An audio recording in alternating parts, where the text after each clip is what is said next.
Good evening, members and guests. It's absolutely wonderful to have you here with us tonight for a really informative evening as we work through our federal budget and investments update webinar. We have some wonderful experts here to talk with you tonight. We have Matthew Peter, the Chief Economist of QIC, which is one of the largest fund managers in Australia. And we have LGIA Super's very own Chief Investment Officer, Troy Rieck, who's always wonderful. I'm Kate Farrar. I'm the CEO of LGIA Super, and we'll be taking you through the next hour or so, which will be fantastic. I'm looking forward to it. So a bit of context for this webinar. It's been an extraordinary year this year. We've had incredible market volatility. In February, we had such a huge fall in share markets with the COVID-19 pandemic, and then we've had one of the most rapid recoveries in recorded history. So it's really been very volatile, obviously for you, but also for us as we've worked through that. As a response to that, obviously the government has deferred the budget historically from May until October, and tonight we're going to talk with you about this historic budget and what it means. We're going to start off with Matthew Peter, and he will speak with you about the budget itself, some of the key pillars of the budget and the implications of those pillars for the economy and also particularly for Queensland, which I know is of real interest to you all as where we all work and live. Then Troy will be speaking with you about the implications of the budget for super. There were an enormous number of changes for super in the last budget, so really looking forward to hearing about that. But not only that, we've had some significant implications for economies and therefore markets, which affects your super balances. So he'll talk to you about that as well. I'm just going to take a little bit of your time to talk about LGIA Super's recent announcement that we're working towards a merger with Energy Super, and to answer some of the commonest questions that we are getting through our contact centre and through emails from members.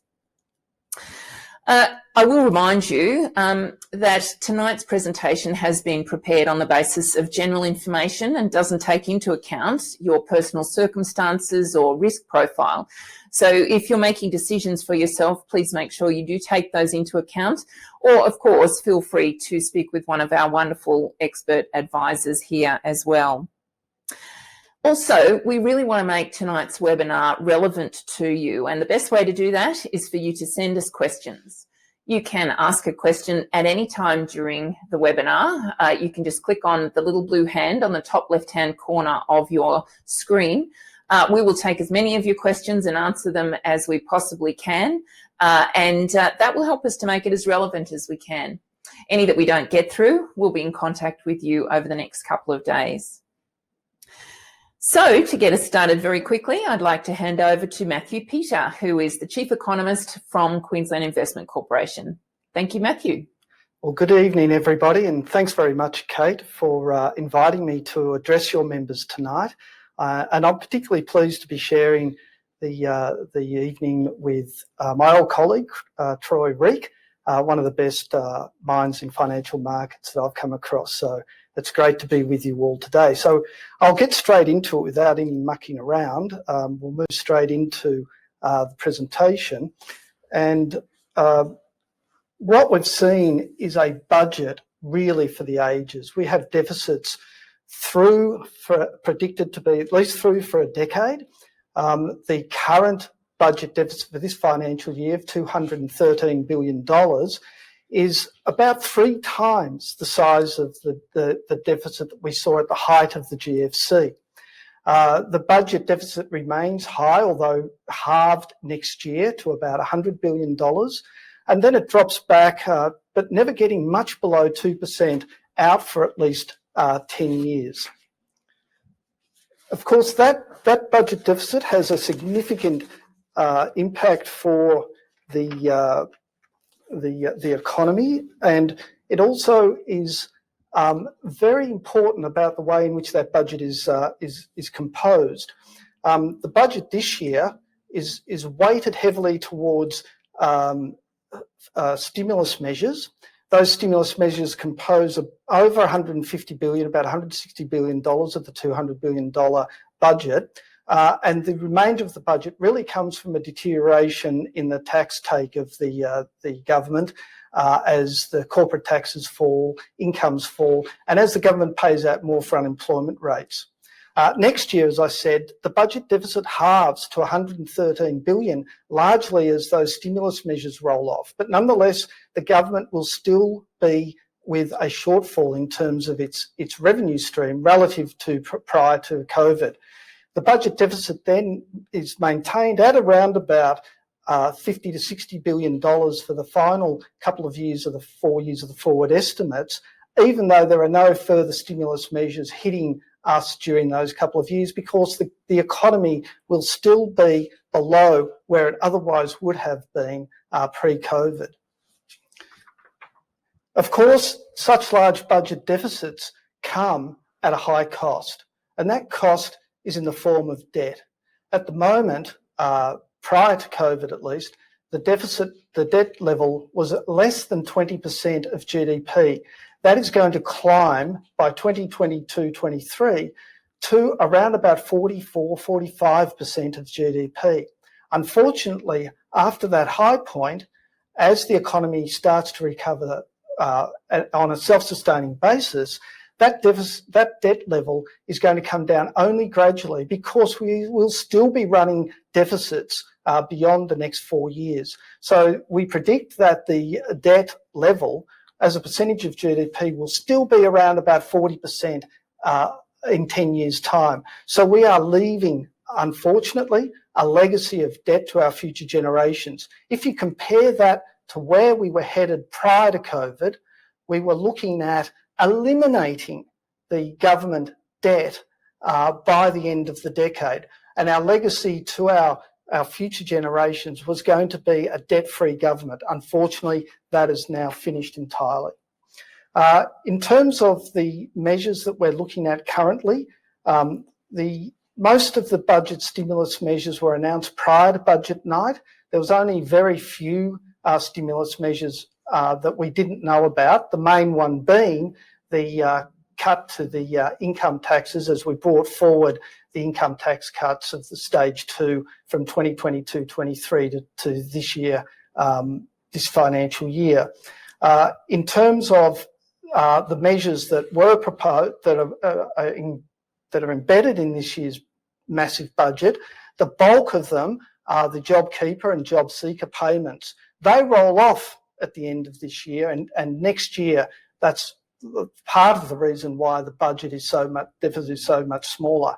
One of the disappointing things we found of the budget was the lack of spending, additional spending that the government set aside for infrastructure spending, and I'd like to come back to that point later.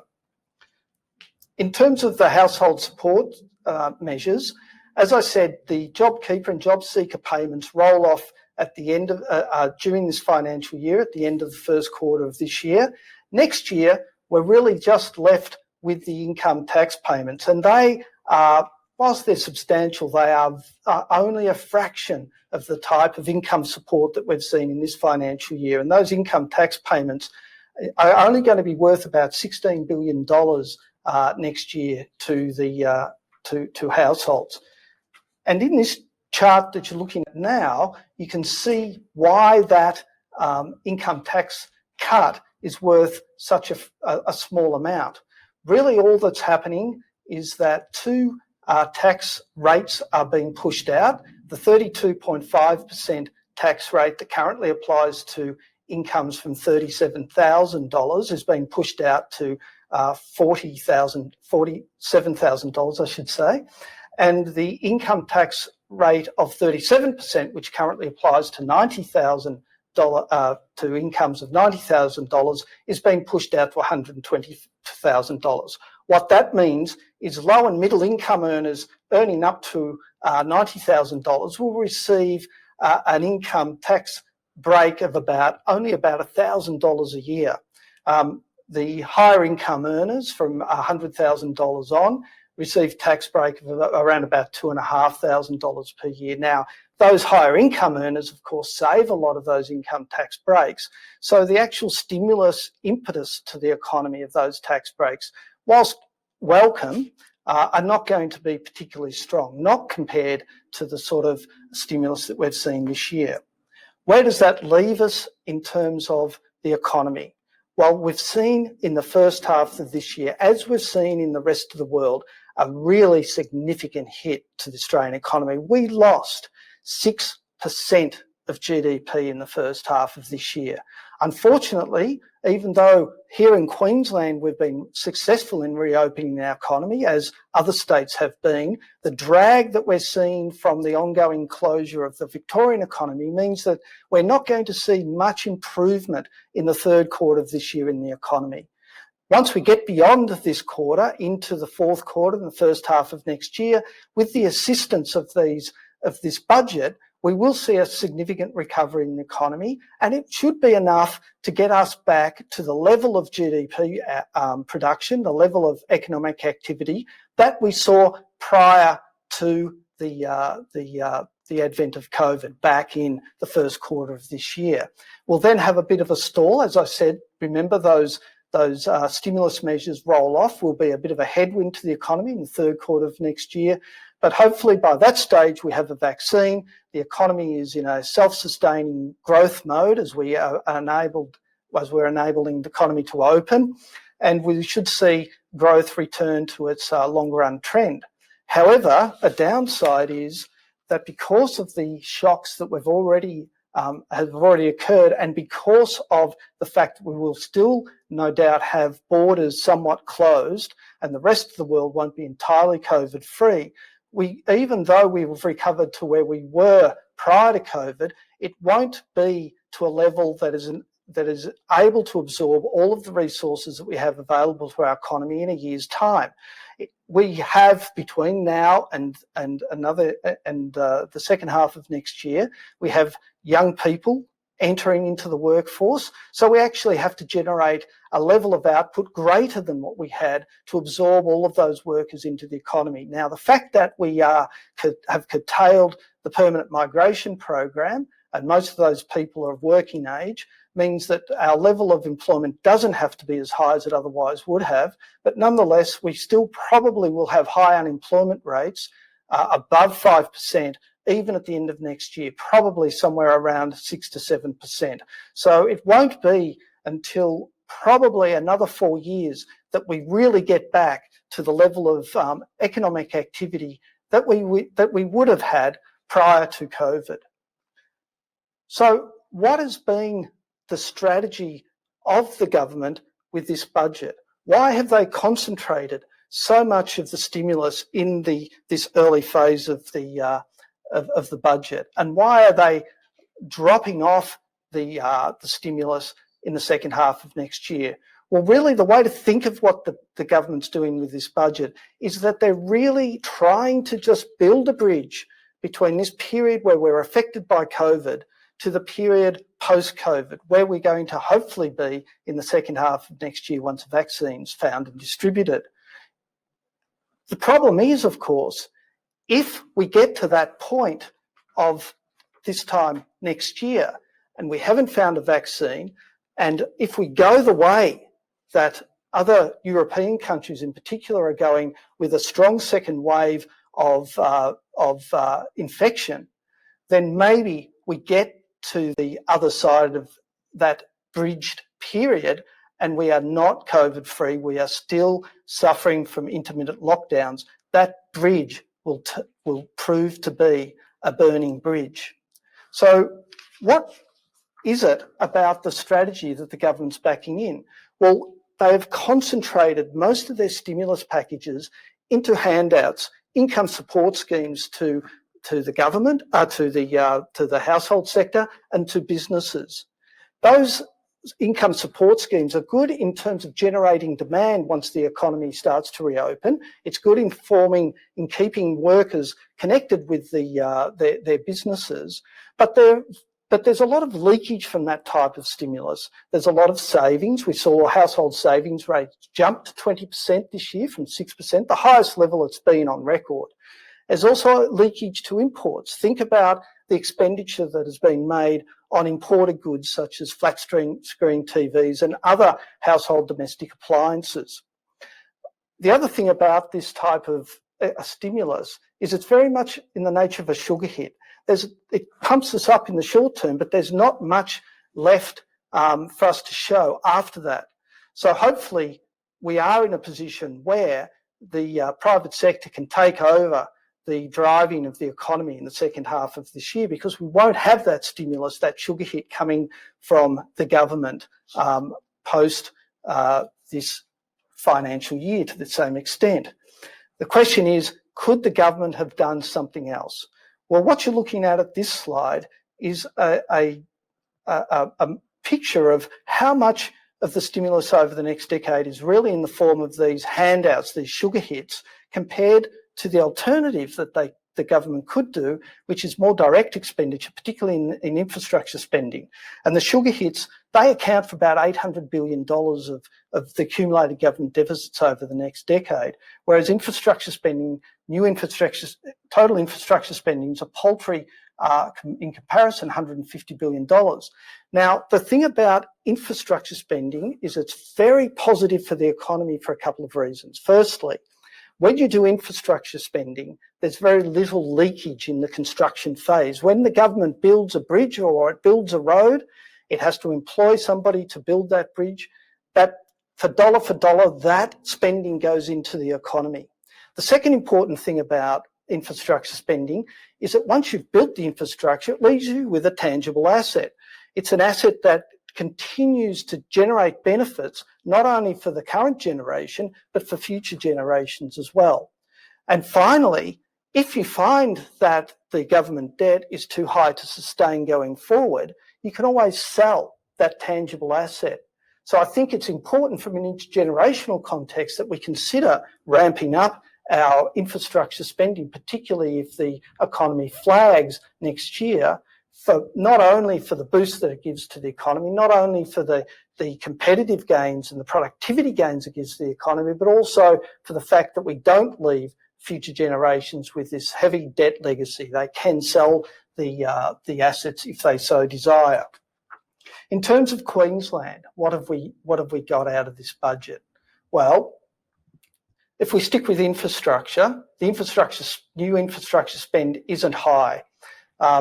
Really, over the next 4 years, we can expect to get about $1.6 billion worth of infrastructure spending directly allocated to us, of which about $1 billion of that is maintaining and servicing the M1, the Bruce Highway and the Pacific Highway. That's typical of what we get in Queensland out of infrastructure spending from the federal government. Now, as far as I can see, that isn't the sort of infrastructure spending, whilst necessary, it's not the infrastructure spending that's going to change the dial for Queensland at all. For the remainder of the $600 million that's assigned, it's largely on roads in southeast Queensland with a small amount for regional Queensland. There's another $3 billion that hasn't been assigned to states, that's set aside mainly for roads and for local government roads. If we get our population share of that $3 billion, it'll take the total income spend that we are getting here in Queensland up to about $2 billion over the next 4 years, which is about our share of the total $10 billion income share that's assigned for Australia as a whole. In terms of regional Queensland, I said we're not getting a lot out of infrastructure. There are other allocations that do benefit the regional sector a bit more strongly. There is a $1 billion relief and recovery fund that's been set aside by the federal government that's assisting tourism in particular. And there's about $450 million set aside for that, of that $1 billion that the total government relief package got. And given our reliance on tourism and the reliance of our regions on tourism, I'd be expecting that we get a lion's share of that, perhaps half of it, about $250 million of that $450 million would be my expectation. But in the greater scheme of things, it's not very much. It's less than 0.05% of our annual GDP. It's less than 0.1% of the tourism sector. So whilst it's welcome, it's not a tremendous amount of stimulus for us, but neither is it for the rest of the nation. In terms of the other packages, there's the JobMaker hiring credit. That's the support to companies that are hiring young people. There's 450,000 young Australians who are going to benefit from this. Unfortunately, here in Queensland, despite our good performance during COVID, we still have a relatively high unemployment rate. So we could imagine we will get greater than our share of the $4 billion that's set aside nationally for that. We also have wage subsidies for hiring apprentices and trainees. In Queensland, we have a higher share devoted to our economy to construction. So a lot of those apprentices and trainees going into the construction industry. So hopefully we get higher than our share of the $2.8 billion that's nationally assigned to that form as well. But overall, there's not anything particularly strongly there biasing towards Queensland, I don't think. Finally, what's in the budget for seniors? Well, I think the best thing I can say for the seniors in this budget is that at least the seniors won't have to bear the burden of the debt. At the same time, they're not getting much of the benefits at all. In fact, what's being provided for seniors is paltry, in my opinion. There's additional payments to pensioners. Pensioners will get two $250 payments in December and early next year. That's worth about $2.6 billion nationally. There's additional aged care funding to the tune of about $3.8 billion nationally. There's a temporary reduction in superannuation minimum drawdown requirements so that if you do need to access your super, you don't have to draw down as much as you otherwise would have. Hopefully, though, you won't have to draw down if you're a senior. And finally, there's a reduction in social security deeming rates. That's going to apply to about 500,000 pensioners, those lucky pensioners that have assets which they can write down their value, and it's estimated to be close to $1 billion. Generally speaking, in summing up, I think the budget is a strong response to the current situation for this year. It should see us be able to recover back to where we were prior to COVID, at least in the near term. It lacks in terms of there's not much wriggle room if the economy isn't on a sustainable path next year. I believe that the government will have to do even more if there's any sort of flagging in the Australian economy in the second half of next year. And let's hope that they do it more in terms of infrastructure, leave a bit of a legacy for our future generations rather than just debt. For Queensland, I think we are benefiting, but not more proportionally than any other state, in fact, less than Victoria. And finally, for seniors, I think there's not very much, unfortunately, in the budget for seniors. Thanks. Thank you very much, Matthew. That's obviously very sobering stuff. To those of you who have just joined us, welcome. Kate Farrar, CEO of LGIA Super, here with our expert guests. You've just heard from Matthew Peter, the Chief Economist at QIC, and you're shortly going to be hearing from LGIA Super's very own Chief Investment Officer, Troy Rieck. I will just say before I hand over to Troy, please start sending us your questions. You can do that by pressing the little blue hand in the top left-hand corner of your screen. We want to make this a very interesting and relevant presentation for you, so please do so. Over to you, Troy. Thanks, Kate, and good evening, everyone. Thanks for your time this evening. As Kate says, if you have a question, just press the little blue hand there in the top left-hand corner and send them through. We're looking forward to answering your questions. So you've heard in detail from Matthew about the federal budget and its impact on the economy and finances, but there was a little surprise tucked away in the budget as well. Further changes to superannuation. The changes that the government outlined in the budget include the ability for members to hold the same fund for their entire lifetime, if that's what they choose.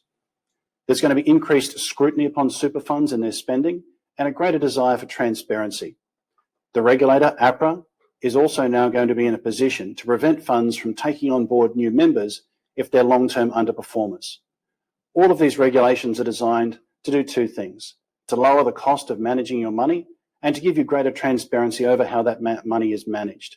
Now, the good news is that LGIA Super is already working on both of those aims to lower the cost and increase transparency, especially within the investment program. So I don't have to tell folks about the impact of COVID-19 on our lifestyle, on the economy and financial markets. We watch with a sense of dread, if not horror, at the rising toll around the world, particularly in the United States. And it's come home in stark contrast in the last 2 weeks that no one is immune, not even the President of the United States himself. It's therefore very important for us here in Australia to continue the outstanding job that we've done in suppressing COVID-19. Even allowing for the outbreak we've seen in Victoria, we're doing very well and much better than most places in the world. And this is important, of course, for 2 reasons. One is that the health and well-being outcomes that we expect are only going to come about from suppressing COVID-19 effects. But just as importantly for our long-term economic outcome, getting in a good place when it comes to COVID-19 gives us the best possible chance to open up the economy when it's safe, get businesses working again, and get people employed again. And that's vital for our long-term economic success. Unfortunately, the suppression of COVID-19 has come at a cost. For the first time in 30 years, we're in a recession here in Australia. Effective unemployment rates peaked around 15% earlier this calendar year, and for the first time in 3 decades, inflation's actually gone backwards. Now, as you can see from the 2 charts here on your screen, this is both an unusual outcome and a very large one. And my eye is drawn, of course, to the second bar on the right-hand chart, and in particular, just how large a part of GDP consumption is. When everyday Australians stop spending, which may be a totally rational and understandable response to the uncertainties around COVID-19, the economy takes a hit, and a big one. And this is why the budget is just so important. Until we can bring back confidence in the economy, the confidence in everyday Australians and businesses to continue to spend money, we need that government support to allow businesses to survive. If we don't allow businesses to survive, long-term unemployment's never going to fall. It's really that simple. We hope and pray that COVID-19 is not a big impact for us for very long, but until it is, government support through issues like Matthew outlined in the budget is an essential part of our response and our economic recovery. So given all of these uncertainties, what's been the impact on member account balances? Well, as we sit here today, I'm very pleased to report to you that outcomes for the financial year to date, from 30 June to 9 October, are absolutely excellent. If you're in one of the growth-oriented investment strategies that LGIA Super offers, you're seeing returns of 4 to 8% already for this financial year. If you're in the pension phase, your returns are a little higher, and our international shares option is leading the way with a return of almost 9%. We hope that these returns can be sustained through the financial year or even increased. For members in our lower risk options and diversified fixed interest in cash in particular, you're still seeing positive returns, but naturally your returns are much lower, and that's the way that those options have been designed. How do these outcomes compare to what other super funds are doing for their members? Well, to answer that question, we can turn to the Super Ratings Survey for August 2020. And I'm very pleased to report to you that LGIA Super is doing as well as any fund out there for the financial year to date.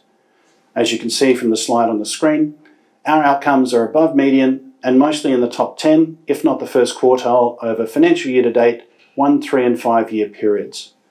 Our focus here is always going to be on generating the returns that members need to build their retirement balances, but we're obviously pleased about the fact that when you invest with LGIA Super, you're investing with one of the top performing super funds going around. Unfortunately, the tricky part about returns is the future remains uncertain. And in particular, it's difficult to see how we're going to get a long-term economic recovery without a vaccine for COVID-19. Until we get that long-term economic recovery, it's going to be difficult for businesses to grow, to build employment, and to generate the corporate profits that support share prices and other growth assets. It's also been a very unusual year, and we need to remember that there are residual risks in the economy. The massive support that governments have been providing through the economy have meant that business failures are actually lower in 2020 than they have been over the last 5 years. That's a very unusual outcome, given the impact that we've seen. It's also particularly important for Australia to realise that globalisation may have peaked. And in fact, if we look at global exports as a share of global industrial production, they peaked about 15 years ago and have been flat ever since. We're an export-oriented economy here in Australia. Those exports of minerals Agricultural exports, education, tourism, and professional services generate the growth that we need for employment and income.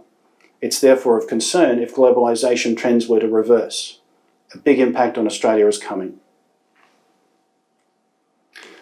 So what does this mean for going forwards? We've seen these huge impacts at the asset class level, but we've also seen big impacts within asset classes. And the chart that we're looking at here on the screen represents two different styles of equity market investment. So-called growth stocks, buying lots of future growing profits, and I'm thinking about Apple and Facebook and Tesla, companies like that, compared to value stocks in the brown line. This is the classic, I don't want to overpay for future profits approach to investing. Now, as you can see, there's a large gap in returns here. In fact, the size of that gap between growth and value style investing is the largest we've seen in the last 40 years. You've got to go back to the 1970s to look at return gaps like this. LGIA Super members have benefited because we've had an overweight position in the blue line, growth stocks, in our international equities portfolio for some time. But the size of that gap now has grown so large, we've begun easing back on that exposure and in fact bringing money out of growth and putting it into value. We've also been selling some of our international shares, which have performed wonderfully in the last 5 years, and buying some of the less well-performing Australian share market. You can see these effects in other places as well. The second chart I have here is looking at momentum stocks. Those experience positive return outcomes compared to small and mid-cap stocks compared to large stocks. Again, we've been easing back on stocks which have a positive momentum exposure and buying stocks which are more on the small to medium sizes within the international shares portfolio. And the reason we're doing this is we see them as being better value over the next 3 to 5 years. It's important, therefore, to understand the changes that we're talking about here are in a broader context. It's getting harder and harder to generate returns from traditional assets. It's difficult to get a term deposit rate above 1%, and government bond yields are 1% or below, even out to 20 years. What we're looking at here is a chart of the price that investors are paying for $1 of future profits. And I'll focus here on the light blue line in particular, which is the S&P 500 index in the US. That index is now trading on a forward PE of 22.5 times next year's earnings. If I go back 10 years, it was trading in a ratio of about half of that. And it's an investment seesaw. The higher that ratio goes, the lower your future expected returns are. It's becoming much more challenging to generate investment returns from a traditional portfolio of cash, bonds and shares. That means that the investment program here at LGIA Super is going to have to work harder to keep building your retirement balances. It's also important to remember that those PE ratios that we just described are based on earnings coming from the future, and the future does remain uncertain. The chart that we're looking at here looks at expected versus actual corporate profits in the US over the last 3 financial years. So if I go back to 2017, the corporate tax cuts that President Trump enacted, along with stronger economic growth, drove corporate profits to higher than expected levels. That persisted through 2018 and early 2019. COVID-19 broke that trend in early 2020, and we saw rapid revaluation of share markets and expected earnings through March and June 2020. We've now hit the bottom of the curve, and expectations are starting to rise again. And that's really important for our future return expectations here. Unless we can get a sustained economic recovery, increases in employment, and increases in corporate profits, it's difficult to see how share markets are going to continue to justify the valuations at which they trade. But we understand it's never been a more important time to manage the money that our members give us. And I'm pleased to say that LGIA Super is doing an excellent job in that respect. Thank you very much for your time, and I look forward to taking your questions. Thank you so much, Troy. And it's been absolutely wonderful to see how active you've been this year, really looking after our members' money. I'm very grateful for it. So I just want to take a minute or so to discuss the proposed merger between LGIA Super and Energy Super and to answer some of your questions that we've already heard. So first of all, the main question that we get is, who is Energy Super? So Energy Super is an $8 billion industry super fund, largely domiciled in Queensland, that serves members of the electricity and gas and energy industries here, particularly in Brisbane and in regional Queensland. So why would we consider undertaking a merger with Energy Super? So the thing that I would say is that there are more points of similarity between us than there are differences, and that I think bodes very, very well for joining the two funds together. First of all, we both have long histories of serving members in our industries. Like LGIA Super, they've been around for decades, 40 years in fact, serving energy industry members throughout Queensland.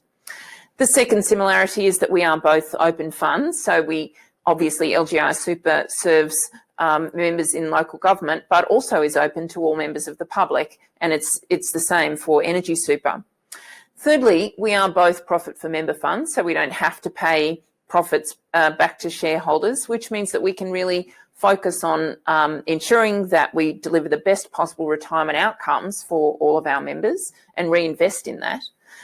Fourthly, we're both proudly Queensland funds. Actually, it's interesting, both of us are located predominantly here in Brisbane. We have a more southeast Queensland presence, and they have a more regional Queensland presence. So you end up with a very balanced looking fund if you consider putting the two together. And finally, and I think most importantly, we do share the same aspirations and values. We even use the same language around the type of experience and outcomes that we're seeking to provide our members, and that is a boutique, very personalised, very knowledgeable and intimate offering where we talk to you about your personal circumstances. We have our expert advisors come out and talk to you in a way that is relevant where you want it to be. So there's a lot more in common than there is different, and I think that's the most important thing when you're considering a merger between any two companies. So the proposed timeline, just to talk about that quickly, at the moment we're in a confirmatory due diligence phase, which means that we have done a bit of a straw man that says we think that this will be in the best interests of members, and now we're really seeking to prove that. By the 31st of December this year, we hope that we will have really proven that to each of our boards, and we can say for definite that we will be undertaking this merger together. What we would expect is that then by the 30th of June next year, we would in fact have finally completed that merger, and then we would look to integrate the two companies completely within the following financial year. From a next steps perspective, we are hoping that we'll be able to communicate to you something before the 31st of December this year, about whether or not we have decided to proceed with the merger with Energy Super. I think the most important thing for members to remember is that we must do what is in the best interests of our members, of all of you, and we can't do anything without communicating with you. So we will certainly keep you in the loop. You'll know, as we know, the important steps as we move along this journey. So I'd just like to address the top three questions that are coming in through our contact centre and through our face-to-face advisors. The first question is around staffing and redundancies. We have, in the Memorandum of Understanding that was signed between the two funds, we have agreed that there will be no redundancies until 18 months after a sort of a binding decision. So that takes us to the 30th of June 2022. We've also agreed that this merger, if we go ahead with it, would be about ensuring that we have better services for members. So I don't expect that you'll see any changes, frankly, at the front line talking to you directly. And thirdly, the organisation, we have agreed, again in the Memorandum of Understanding, that it will be a merit-based process to build this organisation. So every role that is that has to be contested between the two organisations, including my own, will be done through a rigorous process so that you can be sure that by the time we get to the end, you have the best people working for you and your retirement outcomes. The second question that we're often asked is, will we have a vote of members? We are not required to have a vote, a member vote, and indeed we won't be doing that. So under the law, the way that a successor fund transfer, which is a superannuation merger, actually takes place is that the two boards have to decide that it is in members' best interests for it to occur, and we have to be able to demonstrate that very rigorously. That's the process that we're undertaking at the moment, making sure that we can really demonstrate it, that your rights, remain as good as they are at the moment, and that really we can show that we can deliver you great improvements in administration fees and investment fees, as well as investments back into the service that we provide to you. The third question that we often get is around the name, Energy Super. We've had a lot of people querying, does that mean we're investing more in fossil fuels? Are these people who are digging up fossil fuels?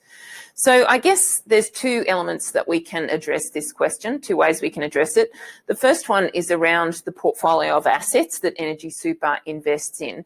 And what I would say here is that it's really important to recall that many of the members of Energy Super are in fact in Queensland Government owned corporations, and the Queensland Government is well known for pursuing renewable energy as a really important position to take them forwards. And so Energy Super has, drawn along by its members, in fact become very advanced in thinking about socially responsible investment, and I'm actually looking forward to adopting some of the things that they do within their portfolio across the broader group. I think that will be great for all of us. I guess the second question is, are the people, the members of Energy Super working, in the industry that digs up fossil fuels? Well, it is certainly no secret that some of Queensland's generators are coal-driven. But I think it's also really important to remember that the energy industry is not just coal-driven generators, but it includes a lot of people employed in the reticulation networks, the distribution and transmission networks that actually take renewable energy as well as fossil fuel energy down to your homes to support your air conditioners, that sort of thing. So it's very important to understand that the whole industry is part of this transition moving into renewable energy. And as part of that, the Queensland Government's obviously recognised that. And so one of the important parts of the Energy Super member base is in fact Clean Code, the Queensland Government's new renewable energy generator. So they're the three questions that we get most often about this merger.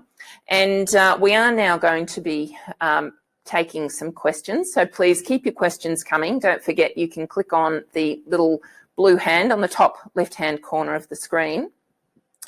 Just while you're thinking about the questions you might like to ask, and some of the questions that you've already sent in are coming through, I do just want to point out that LGIA Super is not just open to employees of the local government industry in Queensland. And, if you'd like your friends, your family, your spouse to enjoy the same sorts of benefits from LGIA Super that you do, please send them to our website, lgiasuper.com.au. And also, just before we go on, I want to be very proudly saying to you that LGIA Super continues to be nominated for awards and ratings for our investment program, for our accumulation and pension products, for our member services, and we have been nominated for Fund of the Year on multiple occasions. So, you're in really good hands. I think you've heard from Troy earlier, who definitely should have convinced you of that. So we're going to move now on to some questions. And first question is from Trish. So I'm going to direct this one to Matthew Peter, for those of you who are just joining us, Chief Economist from Queensland Investment Corporation. So Matthew, thank you so much for your address. Do you think there was a missed opportunity in the budget to fund the infrastructure we need to boost our progress to renewable energy? Oh, absolutely. There's a couple of areas of infrastructure that would benefit Australia significantly at the moment. One of them is renewable energy, as Kate alluded to, and QIC too is very active in investing in renewable energy. The other areas I think missed opportunities is housing. Social housing is another potential area that the government could have invested heavily in as well. And finally, back to something Troy said about the nature of the Australian economy being an open economy dependent on trade. And outside of our bulk commodity exports, the two areas or the two industries which are most important to us are tourism and educational services. Now, at the moment, they're suffering from the fact that we have international border closures. But what we really need to do to stay competitive in those two sectors is encourage infrastructure that enhances both of those two sectors. Tourism, of course, very dependent on travel, and educational services, very dependent on being able to attract overseas students, again with adequate housing and also funding of the university. So certainly renewable energies, but also other sectors as well that will set us up nation building for the rest of the decade. Thank you so much, Matthew. Okay, but I'm going to take this question actually. So this is another question on the merger from Michaela. I'm fairly good at keeping up to date on my LGIA Super. This is the first time I've heard of the merger, so when was it relayed to members? So I can tell you that it was in fact on budget day. It was quite an amazing day for us here at LGIA Super. And we sent out, we told our staff, and then we sent out communications to our members and also to our key local government employers. If you have not seen that communication in your inbox, please log on to lgiasuper.com.au. We do have the media release that was in there. We also have questions and answers that talk to some of the things that I've spoken about tonight, other key things that you might be interested in hearing about with respect to the merger. And we will continue to keep you all updated as substantive milestones, I guess, pass on this journey that we're going through. Thanks for that question. Okay, another question here, and I think I'll send this one to you, Troy. So David is asking, my return for 1920 was a negative. What should I expect for 2021? Troy? So thank you for your question, David. If you saw a negative return in financial year 1920, you were either invested in our property or our Australian shares option. So I'll speak about Australian shares in particular here. Australian market was hit fairly hard during COVID-19. In particular, the orientation of our market around banks, financial services and resources companies, they're more value style than the sorts of stocks you tend to see in the US and some overseas share markets. The recovery prospects, therefore, for the Australian share market, as you can see from recent times, are largely linked to economic outcomes. The extent to which we're seeing better prospects for our resource exports and we're seeing better prospects for the financial services sector here in Australia, you're seeing quite positive returns from the Australian share market in the last 2 weeks. For the property market, there are some sectors of that property market that do remain challenged. If you walk around a shopping centre, for example, you know the foot traffic is down. But property markets are made up of a heterogeneous group, not just retail shopping centres, but office blocks and industrial parks. We also own some data centres here. We don't own any residential property in the property option here. The important thing, of course, David, is to think about two things: to understand your risk profile and to know that financial markets can be volatile. So you need to be investing for an appropriate time frame. And of course, I can't give you personal advice. I'm not licensed to do so, but I would encourage you to come through and ask questions of our contact centre. We'd love to help. Thanks so much for that, Troy. A question from John, which I'll direct to you, Matthew. So why is overall debt not important anymore? The debt won't be repaid until 2080. Well, that's another fantastic questions you're getting from your members today. There's a couple of reasons why people think that's not debt is not a problem at the moment. And the primary reason is the alternative to racking up a lot of debt today with the fiscal stimulus is to allow the economy to go into a deep recession, which it would take a very long time to get out of. So having really strong budgets at the moment, as I said, to support spending and get us over this hump to the post-COVID era is a lesser of two evils than allowing the economy to go into a downturn that would be very difficult to get out of. But the other reason is the very low interest rates that we have at the moment. So what's important for governments and for credit ratings agencies and investors is really the sustainability of debt. And so even though our net debt to GDP ratio is doubling over the next 3 or 4 years, estimates are, given where current interest rates are, the interest bill on that debt will be less than 0.7% of GDP. Now, to put that into context, last year, the year before last, I really should say, but the year before last, where we had a debt level of less than 20% of GDP, we had the same interest bill of 0.7% of GDP, because interest rates were roughly double where they are now. And if you go back earlier periods, we had the interest bill up around about 3.5% to almost 4% of GDP back in the 90s.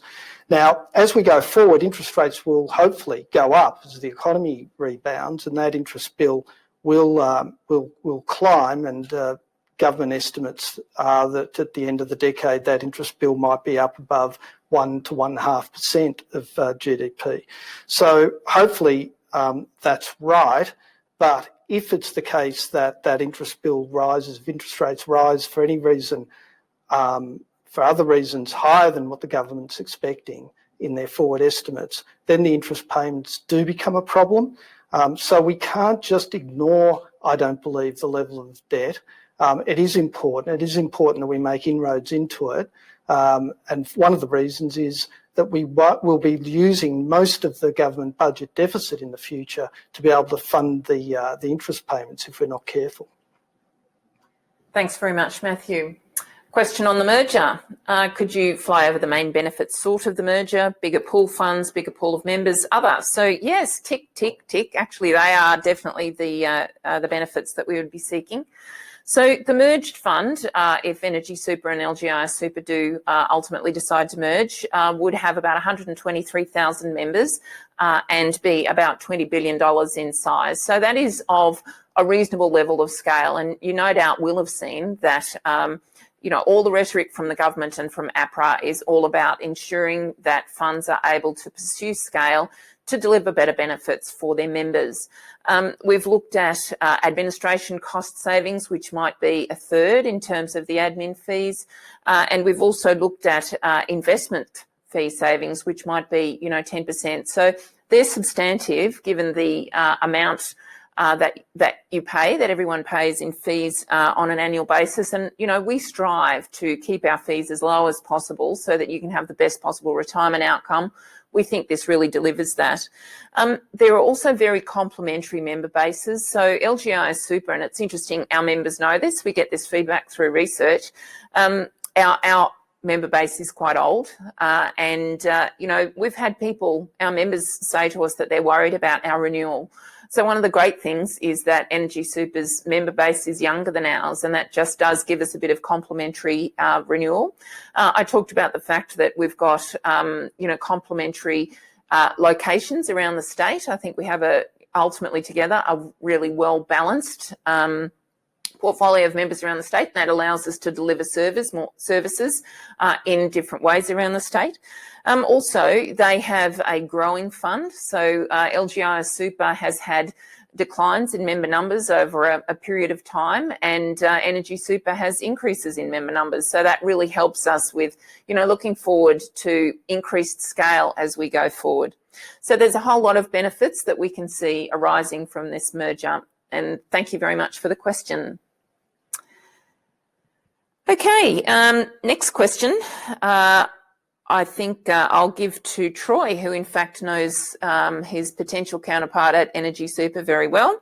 So would the LGIA Super broad investment approaches be in conflict with Energy Super current investment approaches, and how do you see them coming together? Yeah, that's a really good question.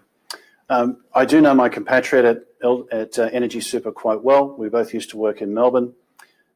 It's important to understand that both Energy Super and LGIA Super have Jana as their asset consultant. So there's a high degree of similarity between their approach. We understand the methodology that they use to build their portfolios and select managers quite well. So for LGIA Super members, we're not talking about radically changing the investment style at all. Kate's spoken about the benefits of the merger here around increased scale and increased opportunity. We think there's plenty of potential to extract better value on the behalf of members from the merger, and a lot of that will come out of the investment side. From our initial work on the due diligence, we don't see anything here where LGIA Super or Energy Super have radically different approaches to investing. That's very reassuring for us. Kate's also spoken about the fact that Energy Super's done more work on environmental, societal and governance considerations. So we're certainly looking for greater synergies from the merger as well. Thanks for that, Troy. And we have another question, which is slightly related, actually. And I'll ask you to answer this question as well, Troy. It comes from James. With the increasing emphasis on sustainability and ESG, have we considered a 100% sustainable investment option? And perhaps you could also talk about how Energy Super manages theirs. So, James, in fact, we do have two socially responsible investment options, one based around Australian shares, the other is a balanced portfolio. There is a relatively small amount of member money invested in them, but we see them as an essential part of our offering to the membership. For those who want to make a more values-based investment decision, we think it's important to have a suitable SRI option in the portfolio. The broader considerations that we have in the fund around ESG type issues, I'm personally a big fan of the G, governance considerations, getting the big picture structure correct. They're really important for long-term returns. And I think this can be best shown up, for example, in infrastructure and real estate portfolios, where you typically buy and hold assets for very long periods of time.